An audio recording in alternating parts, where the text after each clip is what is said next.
Hello, my friends, and welcome to this part of our writing course into which we are going to discuss punctuation marks, go through them one by one, and know how to use them in order to make our pieces of writing, whether they are paragraphs, essays, articles, or any other type of pieces of writing, professional. As you see here, my friends, I have divided this course into two parts. The first part starts from the period till the quotation marks, while the second part is going to start from the braces and ends at the double dagger. To tell the truth, my friends, the idea of this course came from an article I have read about 3 or 4 months ago in one of the famous periodics that is interested in English literature, and highlighted that more than 90% of English learners, whether those who are learning English for academic reasons, for example, to take the IELTS, the TOEFL, the PTE, or the proficiency exams of the universities, or those who want to prepare their thesis in master degree or PhD, or even publish some articles, or they are even interested in English literature, or those who are learning English to develop their writing skills. More than 90% of them, my friends, couldn't recognize how to use most of the common punctuation marks, like the question mark, like the exclamation point, the dash, and some of them didn't know even what the semicolon is. In this course, my friends, we are going to have classes, separated and independent ones. In each class, we are going to take one of these punctuation marks in isolation, study it, dissect it into depth, and know when to use it and when not to use it, and the most common mistakes some students have been making in the IELTS, PTE, TOEFL, and proficiency exams, or those who are publishing their articles in the most famous periodics in the world. Now, my friends, which one of these punctuation mark we are going to talk about today? I will give you the choice to choose. Well, correct. We are going to talk about this one. Now, my friends, let's start talk about it and dissect it into depth.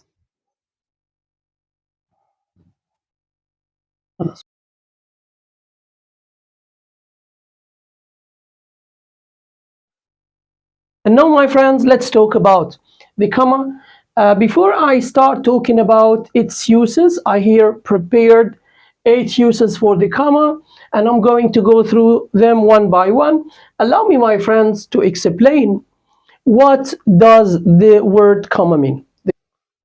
The comma, my friends, refers to the desire of the writer to make the reader stop or give a pause in, for example, a sentence to emphasize a point or to explain something.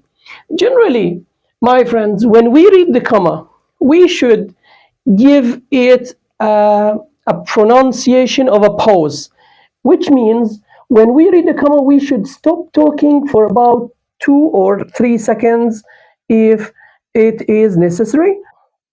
And now, my friends, let's go through the comma's uses.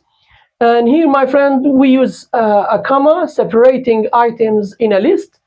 Let's consider these examples. We can list nouns, adjectives, or verbs.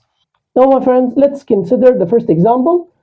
We need to buy coffee, tea, milk, and some eggs. As you see here, my friends, I am separating the components or the items of this list using commas, and I would like to refer that I have used the EM dash here, my friends, to start the list, and I can use the colon because they are used interchangeably in such a case.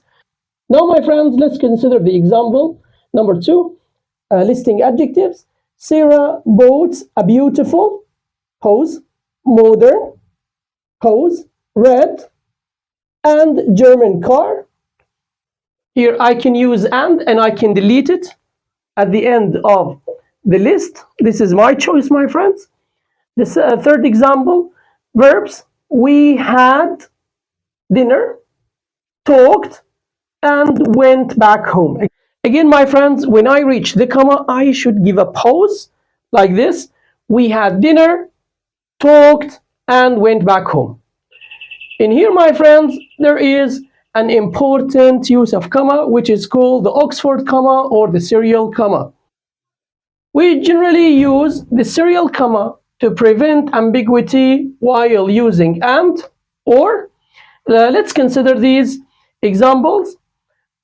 In here, my friends, without the Oxford comma, I love my parents, Lady Gaga and Beyonce.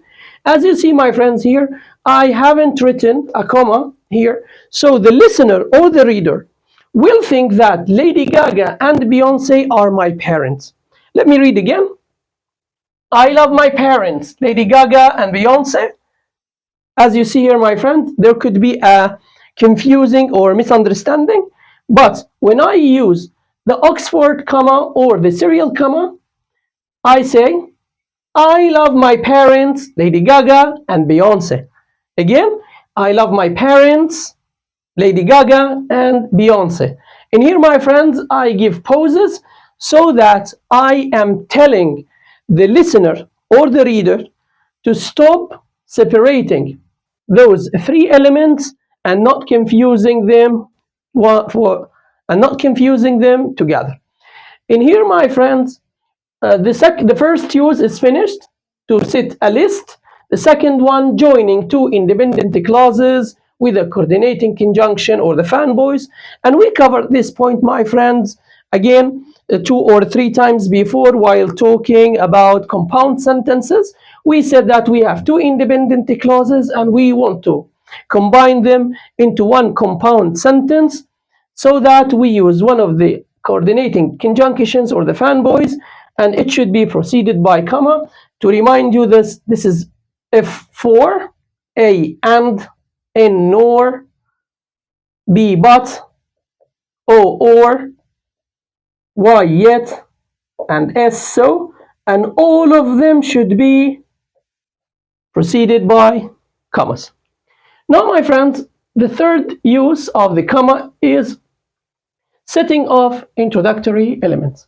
As you know, my friends, when we write a novel or a story or any type of literature or even scientific articles, we sometimes prefer to give some introductory elements so that we make our articles or our piece of writing a little bit official and professional.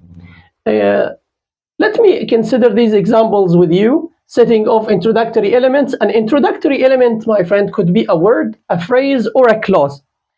In here, unfortunately, or that it should be fortunately, sorry.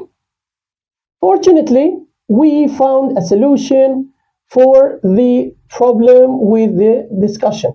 Again, fortunately, pause. We found a solution for the problem with discussion. Here, after a long discussion, this is the introductory element, which is a phrase. After a long discussion, we agreed not to sell the house. The third one, if you want to go with me, you will need to wear heavy clothes.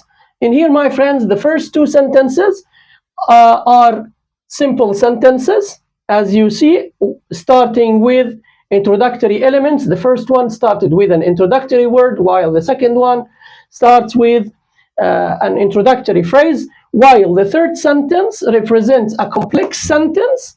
And as long as we start the complex sentence with the dependent clause, this is the dependent clause, we should write a comma at the end of the dependent clause and before the independent one. If I start the sentence with the independent clause, the comma is not used generally. Here, my friends, you will need to wear heavy clothes if you want to go with me. In here, if I write if you want to go with me, I will not need a comma.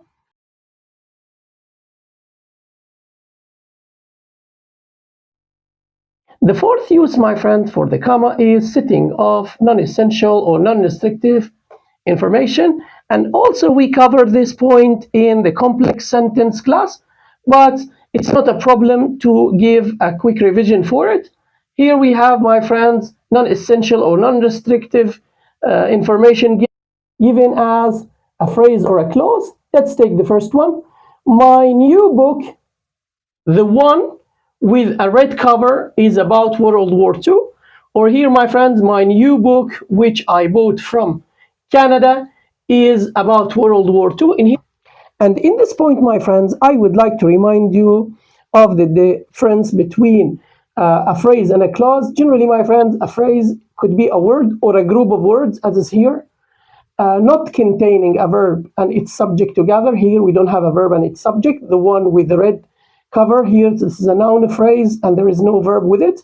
While a clause is a group of words containing a verb and its subject together. As you see here, I, subject, bought, is a verb. So this is the difference between them. That's why this is a phrase and this is a clause. Let's consider the difference between these two sentences. My new book, which I bought from Canada, is about World War II. My book, which I bought from Canada, is about World War II. The same sentences here, my friend, could have two different punctuations due to the reader, the writer relationship. Allow me to explain. If the writer is 100% sure that the reader knows everything about the book, and specifically this book, which is about World War II, and this piece of information or this clause doesn't give, for example, restrictive information. Without it, the reader will know the book, the same book, will recognize that we are talking about the same book, and gives extra information about the book. We should write here two commas to separate it and to show the reader that this piece of information is extra or non-restrictive. On the other hand, my friends, if the writer is 100% sure that the reader will not recognize which book we are talking about unless the writer writes this piece of information, this clause, the writer should not use commas because here we have essential or restrictive information. And now in the fifth use, my friends, we use a comma setting off interrupters. And interrupters, my friends, are words or phrases that interrupt the flow of the sentence. Let's consider these examples. And now, my friend, I will read the first example without the interrupter. Then I will try to repeat the same sentence using the interrupter. This is the best car made by Toyota. This is the best car made by Toyota. In here, my friends, the sentence, as you see, has its own flow. I can read it quickly with no pauses. But when I read the interrupter here, this is, as far as I know, the best car made by Toyota. This is, as far as I know, the best car made by Toyota. Again, this is, as far as I know, the best car made by Toyota. So in here with the interrupters, I need to give pauses when I reach the commas. The second example, without the interrupter, Sarah paused before continuing. Again, Sarah paused before continuing. Sarah paused before continuing.